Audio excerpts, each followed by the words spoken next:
What's going on, everybody? Welcome into GDT Live, presented by the Game Day Tires podcast. It's the trio again. It's Great Friday here. We're gonna have a good one. Riley, Dayton, Colton, all back with you, and we've got a great one. Like I said, Hart Levine from Puckpedia coming on, joining these two in a few minutes. But boys, how we doing? Happy Friday. Good. Yeah, it's great. Happy Friday. Shout out to I was gonna say it, but we'll talk about it after because it's news, but I don't want to say it yet. Save it. We'll save it for the Monday episode. Yeah, but on another note, we didn't get to this yesterday, but I did want to get to it. Connor Ingram has been cleared to play and is returning. So that's awesome to see that he is coming back from the NHLPA. They've cleared him from the mental health side of stuff, and he's allowed to come back and play. So good for him. Of course, we had Corey Wilkins on a couple of weeks ago now, I believe it was, from Clean Hits Hockey over. He covers the Utah Mammoth. Talked about Veggie being a goaltender there. Of course, talked about who's their backup? Vitek Vanacek, I think. Yeah, you told me Vanacek the other day. Yeah, so it's nice, though, that Ingram is going to be able to come back and play a full season again, hopefully, of course. But, hey, just big shout out to Connor Ingram, former Kamloops Blazer. So, of course, you know that I have to give him some love as I always gas the Blazers boys up. He is like my second favorite Blazers goalie of all time behind Dubnyk, just also because of the fact he was drafted by Tampa. So, like, there is some special love there for Connor Ingram. Oh, I always forget he was drafted there.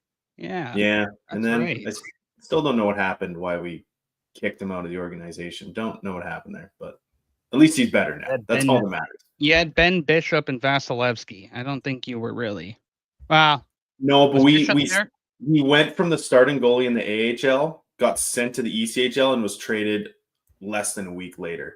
Something happened, that we don't know about. But either way, it's fine. He turned his career around, and he's a fantastic goalie now. I would just love to have him as a backup to Vazzy today. That would be sweet, but we don't.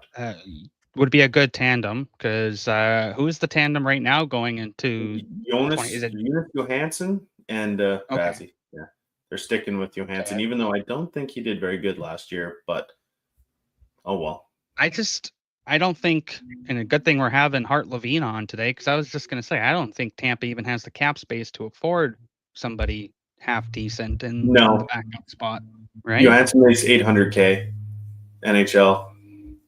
Yeah. That's it. We lost Matt Tompkins. He went to the Oilers, and we lost someone else. And then we signed a guy who was our ECHL starter. He ended up taking the starting job in the AHL when Tompkins was up. So we signed him, and Tompkins left. So, I don't know. Random Tampa goaltending news. There was something that I wanted to bring up yesterday at the start of the show. Wasn't able to, but the Ontario Hockey League, fellas, is implementing a new rule change. Rule 38.4, expanded coaches challenge review scenarios. So previously, a coaches challenge was only able to be utilized to review a potential instance of interference on the goaltender leading to a goal, provided that team had a timeout remaining. Effective for this season, coaches challenges may be issued for the following scenarios: scoring plays involving potential interference of the goaltender, potential offside leading to a goal, missed game stoppage event in the offside or in the offensive zone leading to a goal, i.e. a missed high stick, a puck over glass, or something like that. Team may only challenge if a penalty is assessed on the play. And an unsuccessful coach's challenge in any of the above scenarios where the original call is not overturned will result in a minor penalty for the game. And in the final minute of regulation and throw overtime, the video goal judge will initiate the review of any scenario that would otherwise be subject to a coach's challenge. So I believe they are moving to a more NHL-like approach on this. Which makes sense. I think the junior leagues as a whole should really adopt that. And you see at the NHL level, not the NHL level. You see at the Memorial Cup where the CHL will adopt NHL refereeing styles almost, and the refereeing and officiating will be a bit different. I think it should be that way all around. Like the NHL should be the one that oversees what's going on in the officiating in the CHL. If like you need to call up to a booth, like that's where the NHL comes into play during the Memorial Cup, right? I don't know. That's just my thought on that. I think it's a good change though. Yeah, this brings me. Oh, sorry, Riley, but this kind of reminds me of the Cape Breton Eagles and Bay Camo Drakkar Game 6. Game 5. They call it the Midnight Marathon this past season in overtime. It actually went to 5 overtimes, I believe, maybe 6 overtimes. But there was 3 goals called back in overtime. The fourth one finally put in by Angelo Fullerton, and it finally counted to end the game. It was like 1:30 a.m. But like I said, 3 goals called back in one game worth of overtimes. It's kind of crazy. I don't think I've seen it before. So junior hockey definitely could definitely use some elevation on that side of things. So I think why not? Good move by the OHL here. My only thought is the fact of who is paying for the camera and like the cameras and the updated electronics in the facilities, because if it's up to the junior teams, a lot of these teams don't have $100,000. No. Right? No. So do you think it's the CHL provides it then, Colton? It's got to be. I think it's got to be the OHL, right? Yeah, it would have to be the league. It would have to be the governing league. So whether it's the OHL or the WHL or the Q, like however they wanted to do that, I think it has to be that body of what am I trying to say? It has to be one of those leagues that it would have to do it, or it's implemented on a full scale with the CHL doing it, right?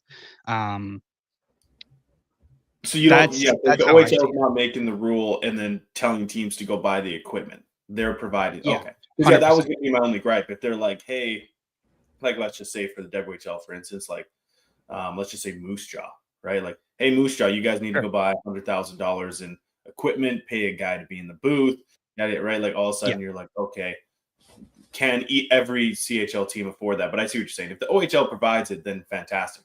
Let's do that. Absolutely.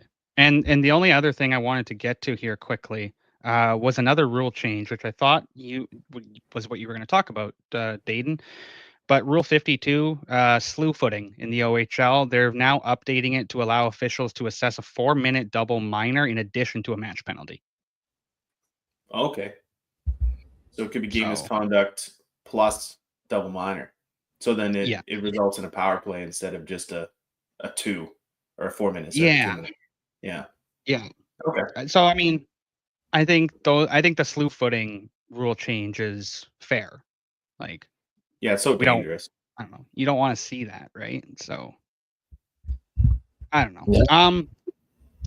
I just had a piece of news break on my phone. Luke Cunnin signs a 1-year deal with the Florida Panthers. So depth piece. For that? Yeah, it's a what's the like the price on that? I did not see. It's got to be it's a 1-year deal, and it's Luke Cunnin. He fits the mold of their team very well, actually. But throwback to him taking out Philippe Myers in the World Juniors in Toronto. That's all I'm gonna say. Yeah, that's I remember that. Yeah, I'm not too sure what the details are on it. Just said 1-year deal. 1-year deal. All right. Well, Colton, we do have Hart Levine from Puckpedia backstage. You want to bring him on? Yeah, let's do it. All right, fellas. I'm going to hop backstage. Riley and Colton are going to run this one again. And I guess we'll see you in a bit. Fuel your grind with Quench Hydration, 0 sugar, bold flavor, and real results. Get 15% off your first order at quenchhydration.ca with code GameDayTarpsPodcast.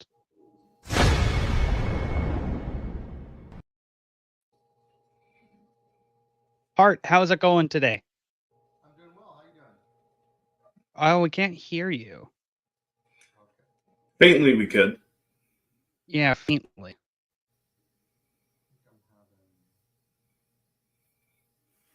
Dayton can see if we can turn your mic up, maybe. Is that better? There we go. That's much I think better. we're going just okay. Sorry about that. All good, no worries. Let's start with the news that you broke this morning with the Marco Rossi deal. What do you make of that?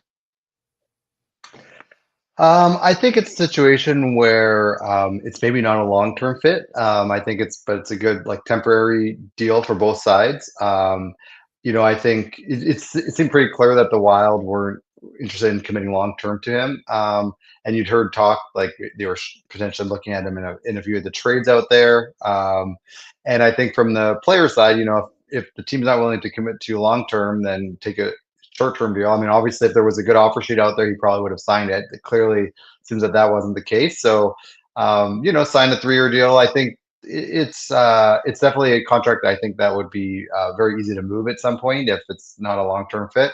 I wouldn't be shocked if his next contract is signed with someone else. Although things can change, you never know. But I think it's sort of like neither side is thrilled about it, but it's a good temporary spot for now until either Minnesota feels like maybe they can upgrade and get someone a little bit bigger, or in Ross's case, maybe he goes somewhere where he's looked at more as a a top line or top 2-line center. Yeah, and that was going to be my question actually. Is it something what do you where make of? I'm sorry, where teams maybe aren't interested in trading for him if they don't know what that number is going to look like? Now, maybe that the contract is done, it gives the Wild a chance to move him. The team knows what they're getting in terms of length and AAV. Like, is that maybe somewhere we do see a trade fairly quickly here now because he's actually locked down? I don't think this summer. No, I think like he was a restricted free agent that was eligible for an offer sheet, so he could talk to any team he wanted to. I think any team trading for him knew what kind of a deal it would be. So I think if that was the issue, he would have already been traded. I think what this does is it gets them in, doesn't miss camp, can like prepare to start the season.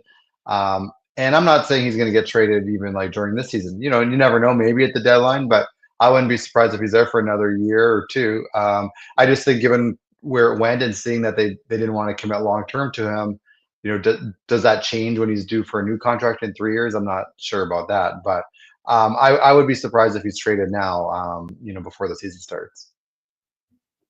Frankie Nazar signed a big contract yesterday. I mean, I think it's a great value contract. What do you make of the number, though? Yeah, it's definitely a bet. And I think it'll be interesting to see, like in the past, we had a flat cap. And so both sides seemed pretty, both team and player often wanted to go long term and just lock some money in. For players, they were worried, all the cap dollars would be spent and, where would they find the money? For teams, that just like usual, they want to bet on younger guys and think that they'll outperform that contract. Now it's a different dynamic where like a lot of players want to go short term because the cap's going up so much and so quickly that like 5 million today is 7 million in 2 or 3 years from now, right? So it has to be more of an incentive, I think, from the team to get a player to sign long term now. And I think in this case, though, you're talking about a guy that had like I think less than 60 games, right? So the incentive for him is I've only played 60 games. Who knows what I'm going to be? Here's a lot of money, $46 million that I now have like locked in. I'm willing to forego maybe my future upside to see how I do on that. But I think from a team perspective, it's a pretty savvy bet to see if he pops. The thing with these young guys, it's pretty hard to go wrong signing a younger guy to a long-term deal because until they're over 26, you can buy them out at 1/3. I mean, it's certainly not something that you want to do, but he is 21. So like in 3 years, if it's just not working out and he's a complete bust or pretty close or just not anywhere close to the contract, you can buy him out and again, you're not going to want to have that on your cap for too long, but it's at 1/3. It's not going to kill you. So I think for teams, it's always a good bet to go long term with younger players. And in this case, I think it's a rare example where I would say for a younger player, yeah, go for it, because if he plays the full season next year and has like 12 goals and 25 points, like he's probably not getting a contract like that, right? So you might as well take that and know you've got 40 million in the bank, and he's still going to now be a UFA at like 29 years old, right? So he still has let's say becomes a superstar, he still has a big contract left in him. And for a team like the Blackhawks, I mean, 5 years of that contract, they're still hopefully working to be a competitive team. So you have 2 years of it, and at 6.6 or whatever he's at, is he really like their 6th or 7th highest paid forward anyways at that point? So I don't see why this is, like you said, at all really a bad gamble that they can work their way out of if it falls apart. Yeah, I mean, if you look at how the cap is going up, right? We're going from 95.5 to 104 next year. So that's a 9% increase, right? So if we just say like contracts are going to go up 9% a year, 6.6 1 year later is already 7.2, right? And so that 6.6 in like 4 or 5 years from now, that's like someone signing for the same percentage of the cap. It's going to be like what, 8-9 million, right? Like, so yeah, we have to get we were so used to a flat cap for so long, and even before the flat cap, the cap went up, but not by such large dollar amounts or large percentages, that we have to get our heads around. Like, it's kind of like inflation that we see in the rest of our lives, right? And housing prices, that like what you pay today is, you can't really compare that in a couple of years because the prices are going to go up so much more. And I think that's why we're seeing teams trying to sign players to long term, but we're seeing a lot of players kind of holding firm, and unless it's really worth their while, signing shorter term. And so, we saw like in Calgary, Pelche, they signed a long-term deal, right? I think those are the kind of guys that, if they haven't really proven anything yet, that's where it's worth, okay, let's get this money in the bank. But those guys that have already had one or two like really good seasons, and they're clearly on a path, those are the guys I think it's going to get harder to sign to 8 or soon to be 7-year deals. Yeah, absolutely. Speaking on or keeping on Chicago, sorry. I mean, Connor Bedard's next up to get paid. What do you kind of figure the money range is looking there? North of $11 million? It's all going to be about term, right? Like, that's a guy. Yes. If I was his agent, I would say there's no reason to sign a really long-term deal. Like, why sign for 8? Because you haven't proven that you're like at Connor McDavid or whatever first overall pick, Austin Matthews levels to get paid like that. But I think he's better, and he's going to do better than what he just performed in his last season, right? And with the cap going up so much, like, why do you want to get yourself locked in? So, he's 20, right? So he'll be 21 next year. I think it certainly would help to get this off the plate and sign an extension. But to me, that's like sign a 4 or 5 year deal, and get into your mid-20s in your prime, and be ready then to sign. Just, let's see, are you a superstar, right? Are you like, you don't want to be also like McKinnon, who took a little bit longer to pop and was on the best contract in the league for many years. As McKinnon said himself, like, that's not a list you want to be on if you're a player, right? So again, unless they're going to pay him like 11, 12, 13, 14 million dollar range, to me it's like, take a shorter term deal, and that number is going to be lower. For sure. Looking at just another one deal that happened here this offseason, Mitch Marner goes to Vegas, of course, signs his extension there. What did you make of that, and how do you see Mitch kind of fitting in Vegas? I mean, it was definitely least surprising news of how it all worked out. I mean, the talk was, and I'd heard for a long time, that Vegas, maybe Dallas was really interested if they could somehow figure it out, and then like a San Jose was willing to throw a lot of money. But it always seemed like Vegas was the top of the list. And hey, it's like, since they've been in the league, every year they make a move to basically go after one of the best couple guys available, right? You can go back through their history. That's what they do every year, and he was by far the best player available.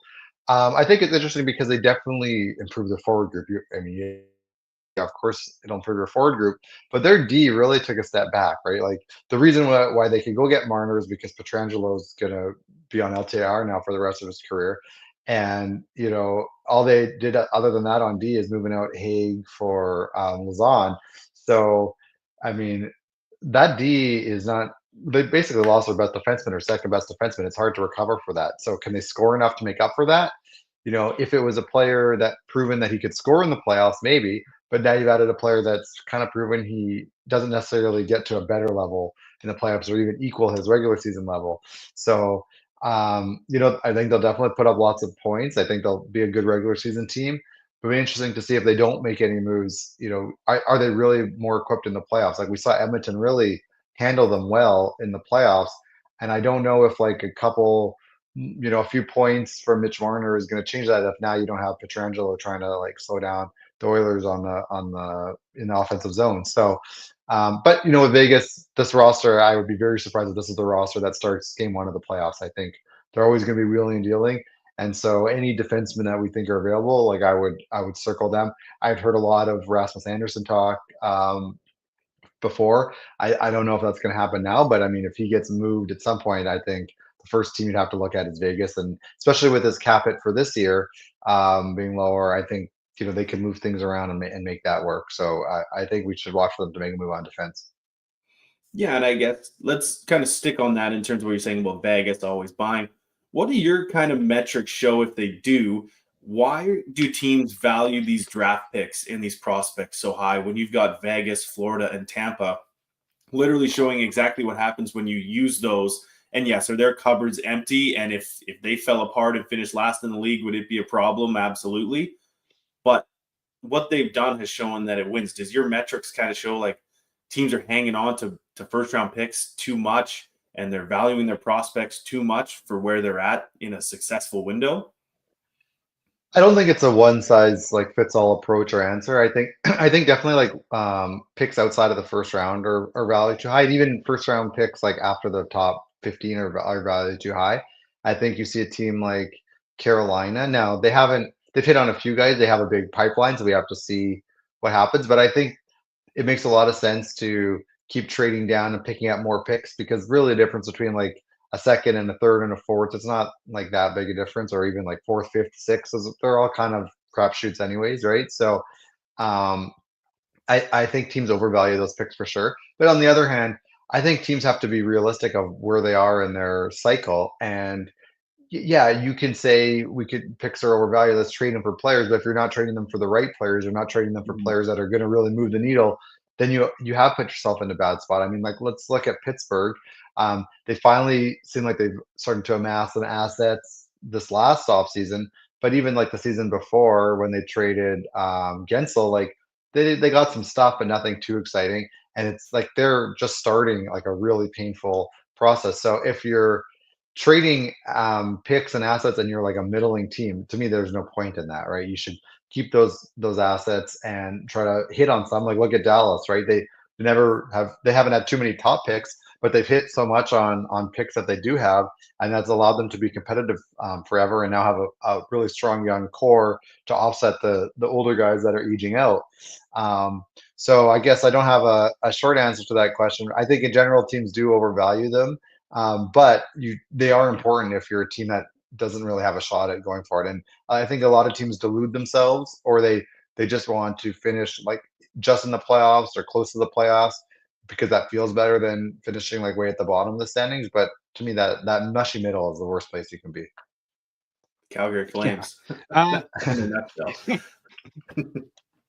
Hey, Hart, I have a note here, and I was hoping you could kind of break it down a little bit. So it says 11 NHL teams will carry performance bonus charges going into 2025-2026 due to exceeding the LTIR, or exceeding the cap under LTIR. What does that exactly kind of mean? Yeah, so it's not necessarily teams that did use LTIR, but if you use LTIR, you're more likely to have it. So the way that it works is players that have performance bonuses, those do not count during the season. So if a player has, whether it's an entry level player or an older player, let's just say they've got like a $900,000 base salary and a couple million in potential bonuses. Those don't count against the cap during the season. There's a couple exceptions from that, but let's leave that and say they don't count during the season. The way that they count is at the end of the season, when the season is all done. It's all calculated what players earned, and anything that's earned gets added to the team's final cap hit. And so if the team had 3 million of cap space left over and they had a guy hit 2 million of bonuses, they don't have an overage. But if a team used LTIR and therefore finished over the cap, that means any bonuses earned are going to put them be over the cap. that's automatically going to be an overage.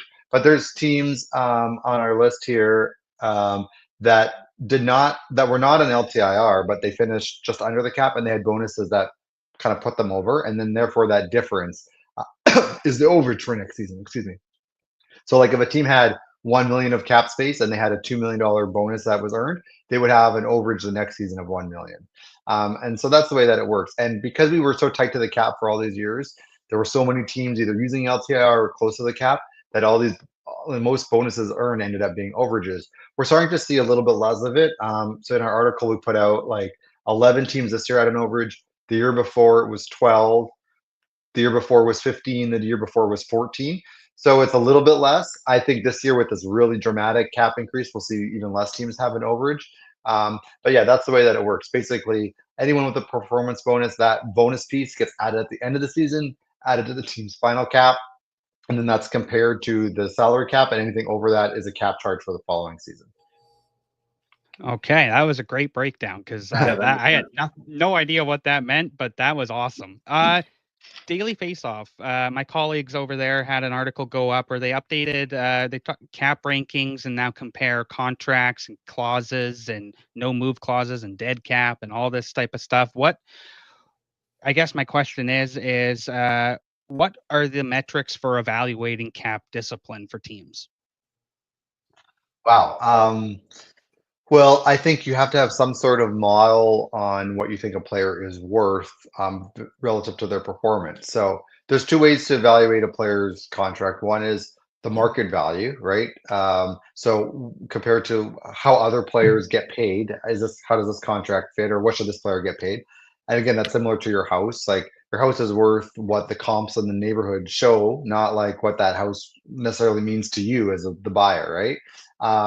The other way of evaluating a player's contract, though, is relative to their performance on the ice.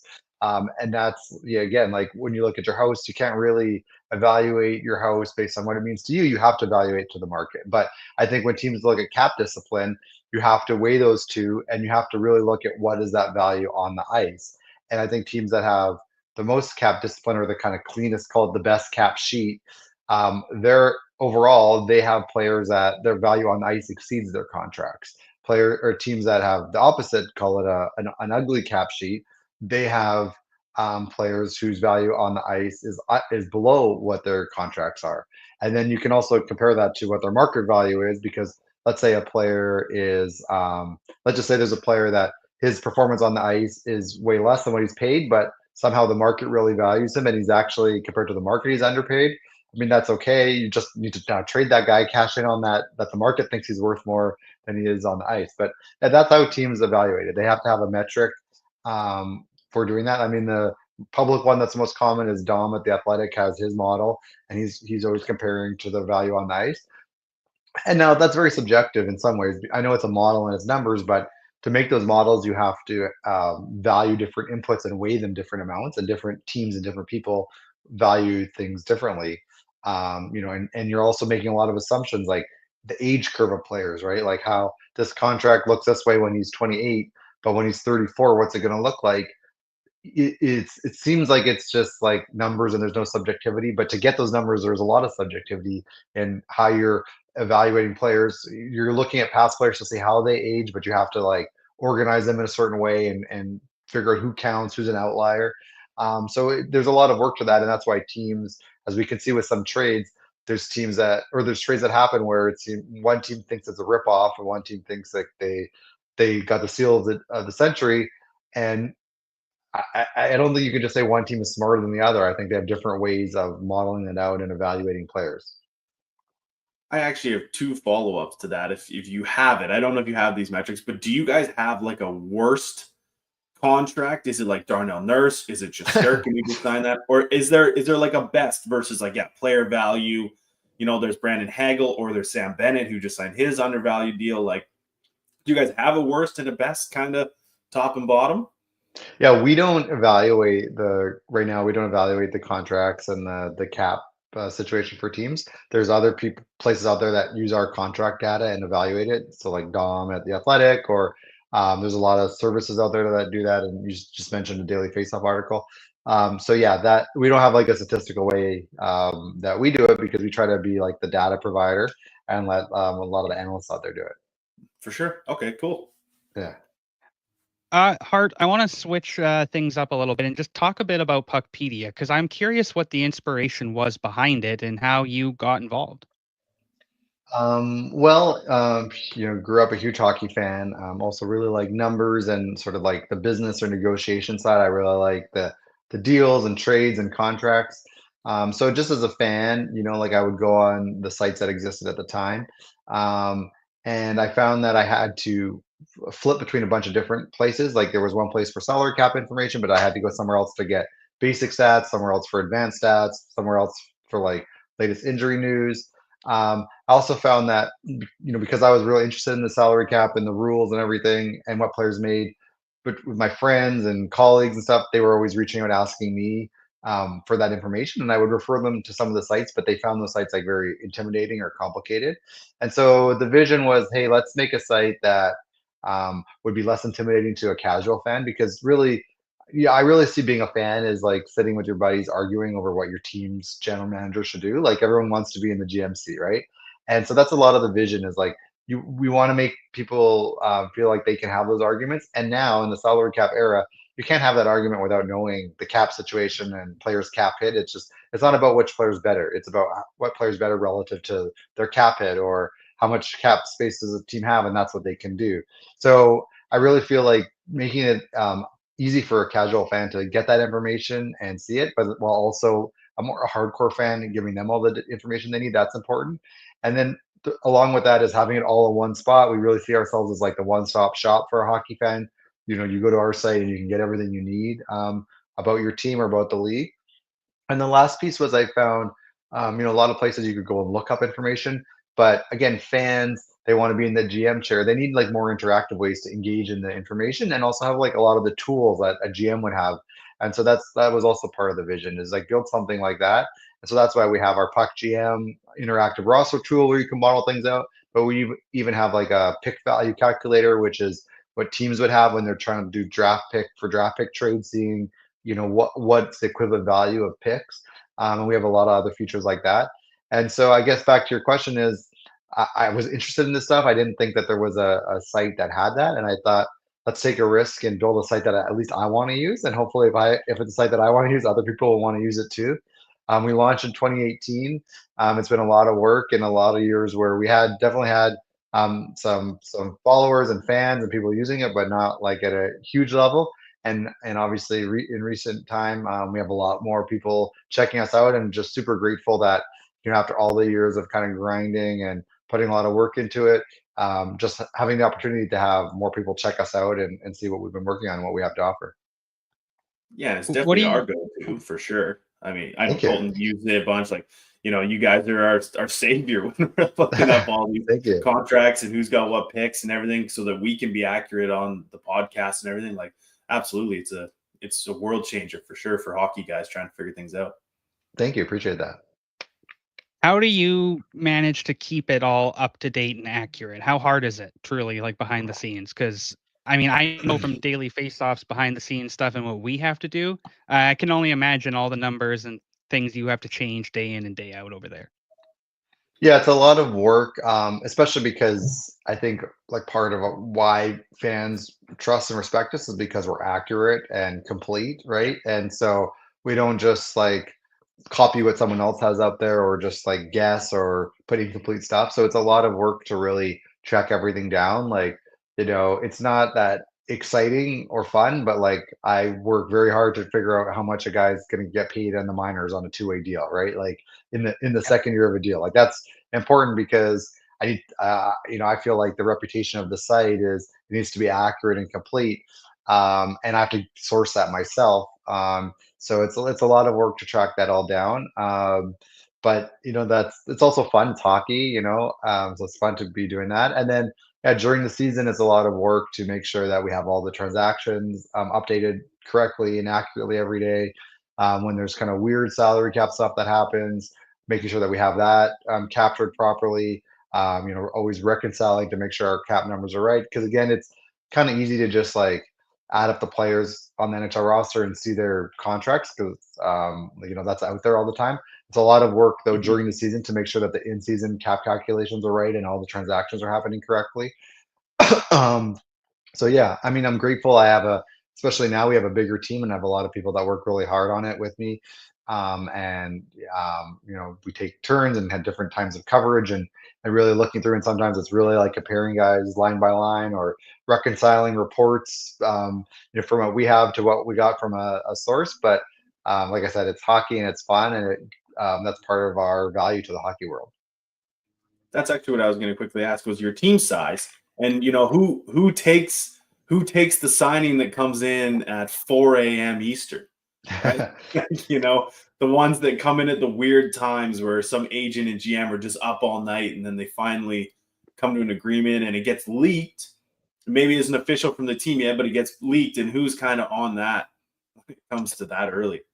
Yeah, so our team's definitely grown. We have a few people that do development and like building out the site and features and upkeep, and then we have a couple people that help with keeping the site updated. It helps that we're kind of in different time zones, so that helps a little bit with the middle of the night stuff. But yeah, we have a kind of a rotation, and we handle that. And I have a big network now of relationships to track down the information. So I'm usually doing the work to figure out the details, but if there's a press release or one of the big reporters puts out a contract, we have people that they kind of have their shift and they get it entered right away. Nice. That's good. You touched on it a couple minutes ago, so I wanted to ask you if you could take one GM job right now, what would you take? Who would you take? Wow, that's a good question. That's a really good question. Um, hmm. Well, one that would be like for the challenge would be Buffalo, right? Because Yeah. you would be a hero if you just made the playoffs one year. But I think like that's not going to be easy. There's going to be some tricky decisions to make, and it doesn't seem like a lot of what makes the GM job the most ideal is the how it works with ownership, and obviously there hasn't been success there. So it's obvious to see there's something that's not a fit between how it works between the front office and ownership. So putting that aside, it obviously would be cool to be the hero and do that. I think there's teams like I think that Islanders job was interesting because they were really stuck in the middle with some bad contracts. I think the fans had a willingness to do a little bit of a rebuild, not a complete like tear down to the studs, but you could see like you trade one really good player, but you got some good assets. You got a first overall pick. You traded a player at the deadline last year. You could start to see the start of a rebuild. I think it's going to be painful, but you'll have some runway to make it work. I think they got to get rid of some of those bad contracts and then be bad for a couple of years. But they still have some assets. So that I think that was a good job, and I think Matthew Darsh is going to do a great job there. That's interesting. I mean, yeah, I guess those are the couple that come to mind. The teams that are like already really good and trying to get over the top, that's the tough one because that's not a lot of job security, right? You come in and if you don't win right Mhm. away, that's really hard. So yeah, I guess those would be my top quick answers off the top of my head, not really thinking too much about it. I like those. Those are good. Hart, my last one for you. We ask everybody this. What's your favorite NHL jersey? Oh wow, these are good questions. Wow.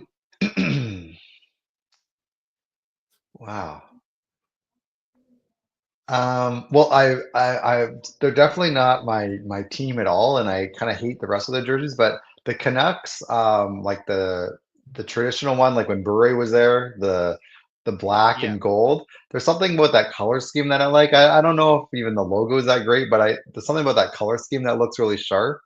So that one definitely comes to mind. Oh, well, I mean, I'm just scrolling through the list of teams and thinking, well, you stumped me on a couple of these. I also like the Pittsburgh kind of classic ones too, when Jagger and Lemieux were there. There's something kind of neat about that, and the logo is nice and unique. I like kind of like the shoulder patches on that one. Yeah, I mean, those would probably be the couple that come to mind immediately. fantastic picks. Hart, thank you so much for joining us today. You do fantastic work over at Puckpedia. So again, thank you so much for joining us. Thanks so much. Really appreciate you having me. Thanks, man. Awesome. Thanks.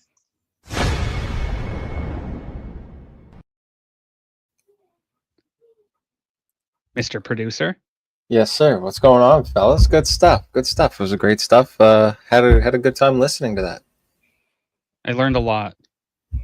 I've got Yeah. something cooked up for us though for the last few minutes here. Okay. You guys, you two, are going to be blind ranking 5, not the top 5, but just 5 under 23 players in the NHL. You ready for it? Okay. I'm ready. All right. All right. The first one is Adam Fantilli. 30 goal scorer, but there's better. You like 3? I thought 3 right away. I like 3. Yeah. Okay. Next one, Connor Bedard. I'd be happy with him or Celebrini at 1 or 2 regardless, because you don't know how it's going to end up. But I feel like Celebrini's better by a hair today. 2. Okay. Number 3, Ivan Demidov. 4 Yeah. is safe. 4 is safe. Okay. Number 4, Macklin Celebrini. Yeah, 1. 1. Yeah. Yeah. And the last player leaves Logan Stankoven at 5. No. Yeah, but let's be fair. That's a good list. We're talking about like 4 top 5 draft picks. Yeah. In No, Logan that Stankoven, works. It works. Who is great. Yeah. We love Logan here. He's our favorite, but that's our boy. That's fantastic. I think we nailed that list. That's a great list. All right, one sec. Let me see if I can pull this up real quick. I was making this backstage while you guys were throwing them up. There is the final list. There it is. Yeah, that's good. I'm happy. We didn't tank it like we did our last one. For the ones listening, Macklin Celebrini's number 1, Bedard's 2, Fantilli's 3, Demidov is 4, and Stankoven is 5. All I right. think we did Yeah. good on that. Okay. That's fair. nailed that. That's fair. Anything else you guys wanted to touch on today? No, I don't think so. Just Monday at 11 o'clock, 2 o'clock Eastern, Jake O'Brien interview will drop. So check that out on the YouTube, and I'll be traveling to Toronto. So I'll be in Calgary on my day. Yeah, tomorrow night, fellas, the like I said yesterday, or Riley said yesterday, the mini games episode, we did some trivia, we ranked some jerseys. That'll come out tomorrow night on the YouTube. And yeah, I guess that pretty much does it for us. Have a good weekend, fellas. We won't be back live, but like Colton just said, Jake O'Brien interview dropping Monday, 2 o'clock Eastern on the YouTube. So we'll be back Tuesday, 11 a.m. Pacific, 2 p.m. Eastern, right here on GDT Live. What's going on, everyone? Thank you for tuning into another video over here on the Game Day Tarps podcast and the Hockey Podcast Network. We've got so much more where this came from, so smash the like button, subscribe, and don't forget to hit the bell, turn the notifications on so you never miss a beat. For myself and the rest of the guys over at Game Day Tarps, we thank you, and we'll see you next time.